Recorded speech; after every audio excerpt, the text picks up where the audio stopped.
Hello students, फिर से स्वागत है आपका अपने यूट्यूब चैनल फिजिक्स देखो में। आज हम आपके लिए टॉपिक लेकर आए हैं unit and dimensions. Mathematical tool में शुरुआत में चैप्टर आता है 11th क्लास फिजिक्स में, और जनरली एक क्वेश्चन इससे पूछा भी जाता है।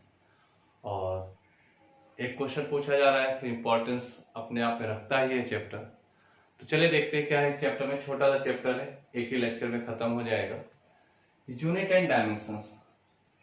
तो जैसा कि हम जानते हैं, हम ढेर सारे फिजिकल क्वांटिटीज जानते हैं। उनको मेजर करने के लिए, उनको काउंट करने के लिए हम कुछ ना कुछ यूनिट्स देते हैं। जैसे मैं कोई एक फिजिकल क्वांटिटी ले लूं, लेंथ। आप इसकी ढेर सारी यूनिट जानते हैं, मीटर, सेंटीमीटर, किलोमीटर, बहुत बड़े से बड़े, छोटे से छोटे यूनिट्स जानते हैं। तो ढेर सारे आपने सिस्टम भी पढ़े, जैसे आपने किसी फिजिकल क्वांटिटी यूनिट को बताने के लिए आपने एसआई सिस्टम पढ़ा है, एमकेएस सिस्टम पढ़ा है, metre kilogram second system, CGS system, FPS system. तो ढेर सारे सिस्टम होने के बावजूद भी आखिर हम एक नई चीज क्यों पढ़ने जा रहे हैं, क्या इसके इंपॉर्टेंस है और क्या इसके ड्रॉबैक है, ये सब भी हम इस अपकमिंग पार्ट में भी इसके डिस्कस करेंगे। तो सबसे पहले हम जान लेते हैं कि हमें यूनिट की जरूरत क्यों पड़ी।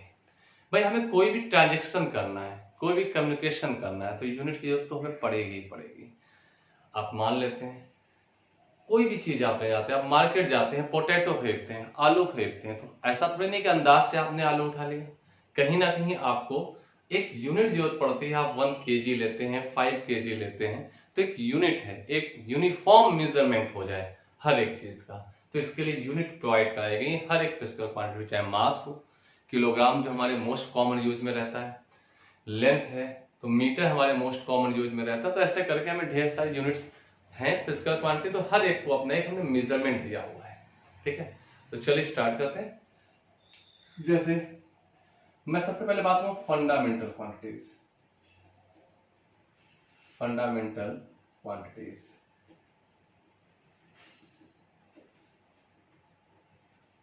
फंडामेंटल क्वांटिटीज क्या होती हैं? Those physical quantities which are independent to each other, जिनका एक दूसरे से कोई लेना देना नहीं है, वो फिजिकल क्वांटिटीज फंडामेंटल क्वांटिटीज कहलाती हैं। और आप सभी जानते हैं कि we have 7 type of fundamental quantities. पहला है mass, length, time, electric current,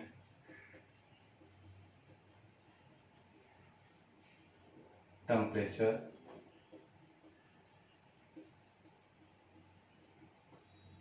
ठीक है, ल्यूमिनस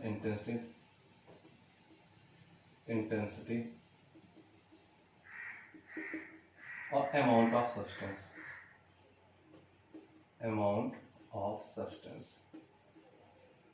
ये 7 फिजिकल क्वांटिटी जिनका एक दूसरे से कोई लेना देना नहीं है। जैसे मैं बहुत सिंपल सी बात आपको बता दूं, मास और लेंथ, मेरी अपनी कुछ हाइट है। अब इस हाइट का मास से लेना नहीं है कि हाँ एक आइडियल पैरामीटर होता है, इतनी हाइट है तो इतना मास होना चाहिए, इतना मास है इतनी हाइट होनी चाहिए, पर लेकिन एक कोई फिक्स रिलेशन नहीं है कि होगा ही होगा। ठीक है, अगर मेरी हाइट 6 फीट है तो मेरा वेट 80 kg भी हो सकता है, 70 kg भी हो सकता है, 60 kg भी, 90 kg भी हो सकता है।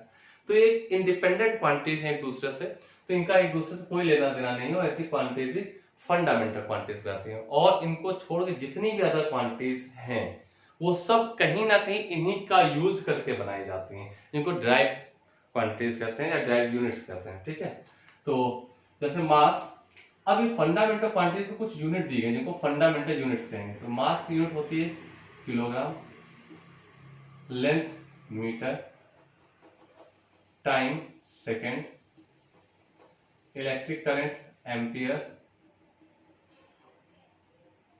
Temperature kelvin degree centigrade, luminous intensity candela, amount of substance mole. ये इनको जो यूनिट दी गई ये फंडामेंटल यूनिट्स हैं, फंडामेंटल यूनिट्स। ठीक है, अब हम अपने एक नया सिस्टम डेवलप करने जाए। सिस्टम में लॉट ऑफ यूनिट्स जो हमारी हुआ करती थी किसी फंडामेंटल क्वांटिटीज की, किसी फिजिकल क्वांटिटीज की, तो उनको सब यूनिफॉर्म कर दिया गया। और एक कॉमन सिंबल के फॉर्म पे इनको रिप्रेजेंट किया गया। तो वो रिप्रेजेंटेशन जो कहलाया वो डायमेंशनल एनालिसिस का एक सीक्वेंस था, एक रिप्रेजेंटेशन था। तो इनको कैसे रिप्रेजेंट किया गया, मास है m से, यानी कि आप देख पाए यहां m की पावर 1 है, तो मास जो है मास m की पावर 1 से, मीटर लेंथ है l से, सेकेंड टाइम t से, एम्पियर a से, इलेक्ट्रिक करंट को कहेंगे k से, सॉरी टेम्परेचर k से या थीटा से रिप्रेजेंट करते हैं, और कैंडेला CD इसको MOL, इस टाइप से हम इनको रिप्रेजेंट कर सकते हैं। तो ये हमारा एक रिप्रेजेंटेशन है, जो हमारी नई एनालिसिस सारी डायमेंशनल एनालिसिस, उसका एक रिप्रेजेंटेशन ये आपके सामने शो किया गया है। ठीक है, अब जितने भी ये फंडामेंटल क्वांटिटीज को कुछ रिप्रेजेंटेशन दिया गया अंडर द डायमेंशनल एनालिसिस, ये रिप्रेजेंटेशन दे दिया गया है। अब जितनी भी ड्राइव यूनिट्स हैं जो कि इससे ऑब्टेन हो रही हैं, ठीक है, तो उन वो जो यूनिट्स आएंगी वो कहीं ना कहीं इनके कुछ डिफरेंट पावर्स मिले जाएंगे। ठीक है, तो जो आपकी डिराइव यूनिट्स हैं वो फंडामेंटल यूनिट्स की किस पावर पे डिपेंड कर रही हैं, तो वो पावर ही हमारी डायमेंशंस कहलाती हैं। तो dimensions are the powers of the fundamental units to represent the unit of any physical quantities. किसी फिजिकल क्वांटिटीज की यूनिट को रिप्रेजेंट करने के लिए फंडामेंटल क्वांटिटीज में जो पावर यूज की जाती हैं वो पावर ही हमारी डायमेंशंस कहलाती हैं, और पावर के साथ एक सिस्टमैटिक फॉर्मूला लिख दिया जाता है, वो हमारे पास एक डायमेंशनल फॉर्मूला कहलाता है। जैसे मैं एक एग्जांपल बात करूं डिराइव यूनिट से, मैं जैसे स्पीड की बात कर लेता हूं। स्पीड, तो स्पीड का हमारा डायमेंशनल फॉर्मूला, स्पीड की या हमें या तो इसका फॉर्मूला पता हो या हमें इसकी यूनिट पता हो, तभी हम इसका डायमेंशनल फॉर्मूला निकाल पाएंगे। स्पीड हम कह सकते हैं मीटर पर सेकंड होती है यूनिट। ठीक है, तो मीटर ये लेंथ है, तो इसको हम यहाँ L लिख सकते हैं, और T सेकेंड है, टाइम है, T लिख सकते हैं। इसको एक ही बार लिखा तो LT-1। तो ये जो LT-1 लिखा, this is known as the dimensional formula of speed. ठीक है, तो आप देख पा रहे हैं यहाँ फंडामेंटल यूनिट जो थी हमें लेंथ की सिंगल पावर, और टाइम की जो फंडामेंटल यूनिट की -1 पावर में डिपेंड करता है, 1 और -1, ये इसके डायमेंशंस कहलाएंगे। उस टाइप से जो रिप्रेजेंटेशन आपको दिया है वो डायमेंशनल फॉर्मूला कहलाएगा। जैसे मैं दूसरा एग्जांपल ले लो, एरिया, इसकी यूनिट होती है मीटर स्क्वायर। ठीक है, तो ये मीटर स्क्वायर आ गया इसकी यूनिट। तो आप देख पा रहे हैं फंडामेंटल यूनिट मीटर दो बार यूज हो तो L स्क्वायर, ये इसका डायमेंशनल फॉर्मूला कहलाएगा। जैसे मैं डेंसिटी की बात करूं, एक और फिजिकल क्वांटिटी डेंसिटी, तो मैं डेंसिटी की बात करूं तो डेंसिटी होता है किलोग्राम पर metre cube, mass upon volume. ठीक है, किलोग्राम मास है, m यूज हो जाएगा, और नीचे मीटर क्यूब वॉल्यूम है तो L क्यूब आ जाएगा। तो आपको फाइनली सेम ब्रैकेट में एक रिप्रेजेंटेशन का तरीका है, ml-3 हो जाएगा डेंसिटी यूनिट। तो इस टाइप से यूज करके हम जो भी फंडामेंटल या डिराइव यूनिट्स जानते हैं उन सबके डायमेंशनल फॉर्मूला हम निकाल सकते हैं। तो ये मेरी सलाह है, आप जितनी भी अभी तक आप 10th पास आउट स्टूडेंट होंगे तो जितने भी फिजिकल क्वांटिटीज आप जानते हैं सबकी यूनिट लिखिए या फॉर्मूला लिखिए, उससे उनके डायमेंशंस एक दो बार करके जरूर देख लीजिए। ठीक है, तो चलिए हम इसमें अभी कुछ और फिजिकल क्वांटिटीज की बात करते हैं, इनके डायमेंशंस देखते हैं। जैसे मैं बात करता हूं यहाँ पे स्पीड होगी, एक्सीलरेशन की बात करूं, एक्सीलरेशन आप जानते हैं यूनिट मीटर पर सेकंड स्क्वायर होती है, तो इसका डायमेंशन फॉर्मूला हो जाएगा मीटर मतलब L second T square, finally LT-2 आ जाएगा। फोर्स की बात करूं, फोर्स अगर आप चाहे तो न्यूटन लिख सकते हैं डायरेक्टली, या आपको पता है फोर्स मास इनटू एक्सीलरेशन, में इसको फॉर्मूले से निकाल देता हूं। मास के लिए m का यूज किया जाएगा, एक्सीलरेशन ऊपर लिखा है LT-2। ठीक है, तो आपका फोर्स का आपका फाइनली बन जाएगा MLT-2। ठीक है, मैं प्रेशर की बात करूं, प्रेशर होता है फोर्स अपॉन एरिया। फोर्स आपके पास है, ऊपर लिखा हुआ है MLT-2 upon area L square, तो हो जाएगा ML-1T-2। ठीक है, मैं पावर की बात करूं तो पावर आप जानते हैं फोर्स इंटू वेलोसिटी होता है, फोर्स का ऊपर लिखा है MLT-2 इंटू वेलोसिटी LT-1 होगा। ठीक है, तो मिलाकर के पास है ml²t-3, ये पावर आ जाएगा। ठीक है, जैसे एक टर्म है, कुछ कॉन्स्टेंट्स भी हमारे पास आते हैं। जैसे मैं बात करूं universal gravitational constant, gravitational constant. ठीक है, मैं आपको एक चीज क्लियर कर दूं, यहाँ पर किसी भी फिजिकल रिलेशन में आपको दो टाइप के कांस्टेंट मिल सकते हैं। ठीक है, तो कांस्टेंट भी दो टाइप के हो सकते हैं, एक होता है डायमेंशनल कांस्टेंट, एक होता है डायमेंशन लेस कांस्टेंट। तो अभी मैं आपको यहाँ पर डिस्क्राइब करूँ कौन से कांस्टेंट डायमेंशनल होते हैं और कौन से डायमेंशन लेस कांस्टेंट। जनरली जो प्रोपोर्शनलिटी कांस्टेंट होते हैं, दोनों साइड फिजिकल क्वांटिटी जो आनी तो आ चुकी होती है, बट उनका एक न्यूमेरिकल रेशियो के साथ मल्टीप्लायर होता है। जो प्रोपोर्शनलिटी कांस्टेंट होता है वो आपके डायमेंशन लेस कांस्टेंट होते हैं। तो चलिए मैं यहाँ बता रहा हूँ, यूनिवर्सल ग्रेविटेशनल कांस्टेंट लिखा है मैंने जी, आप सब फॉर्मूला जानते होंगे, F = G m1 m2 by r²। ये आप पास होता है F = G m1 m2 by r²। तो यहां से आप देखें G की वैल्यू आपके पास आ जाएगी F r² by m1 m2। ठीक है, तो आपके पास F का हो गया m l t-2, r² मतलब l² upon m1 m2, m1 means आपके पास हो गया m और m2 भी m।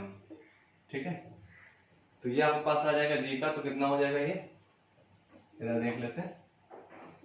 तो G का डायमेंशनल फॉर्मूला जो हमारे पास आया m-1 l3, m-1 l3, ठीक है, और t-2, ये आपके पास G का डायमेंशनल फॉर्मूला आ जाएगा। क्लियरली देख लीजिए, फोर्स है, लेंथ का स्क्वायर है, डिस्टेंस का स्क्वायर l², तो ये l³ हो जाएगा, m नीचे 2 थे, m-1 हो गया। ठीक है, अब जैसे फ्रीक्वेंसी की बात कर लूं, फ्रीक्वेंसी 1 टाइम पीरियड होता है, तो 1/t आएगा, तो ये t-1 हो जाएगा। ठीक है, तो इस टाइप से आपके कई डायमेंशन फॉर्मूले हो जाएंगे। टॉर्क की बात कर लेता हूं, टॉर्क R × F होता है स्केलर फॉर्मेट पे, R लेंथ है, distance L, F ml t-2, finally मिला के ml2 t-2। इस टाइप से आपको मेरी सलाह है कि जितनी भी आप फिजिकल क्वांटिटी जानते हो उनकी एक दो बार डायमेंशन जरूर निकाल कर देखें, तो उससे आपके सामने आइडिया भी रहेगा और कई बार चीजें मेमोराइज भी इटसेल्फ हो जाती हैं अपने आप हैंड रिटन पे लिखने पर। ठीक है, तो चलिए इतना देख रहे डायमेंशन, फिर हम इसके एप्लीकेशंस पे आते हैं। आपको कुछ अभी मैंने यहाँ एक एक्सप्रेशन दिया था कि कांस्टेंट कितने प्रकार के होते हैं, 2 प्रकार के होते हैं, dimensional and dimension less constant. तो अभी पहले इसके बारे में आपको बताता हूँ, फिर मैं इसके एप्लीकेशन पे आऊंगा कि कैसे इसको अप्लाइड किया जा सकता है। ओके, तो चलिए देख लेते हैं dimensional and dimension less. Dimensional and dimension less, less physical quantities कौन कौन सी हो सकती हैं, और फिजिकल क्वांटिटी के साथ साथ कुछ कांस्टेंट भी होते हैं।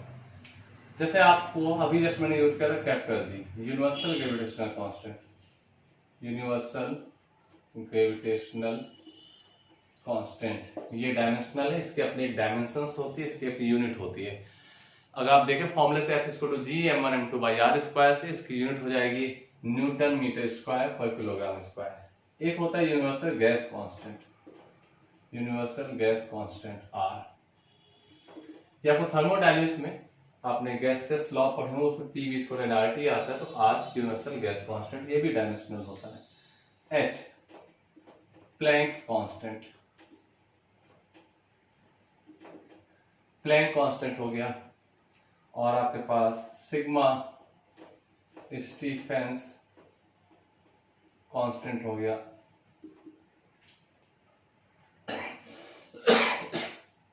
तो ये कुछ ऐसे कांस्टेंट आ रहे हैं जी।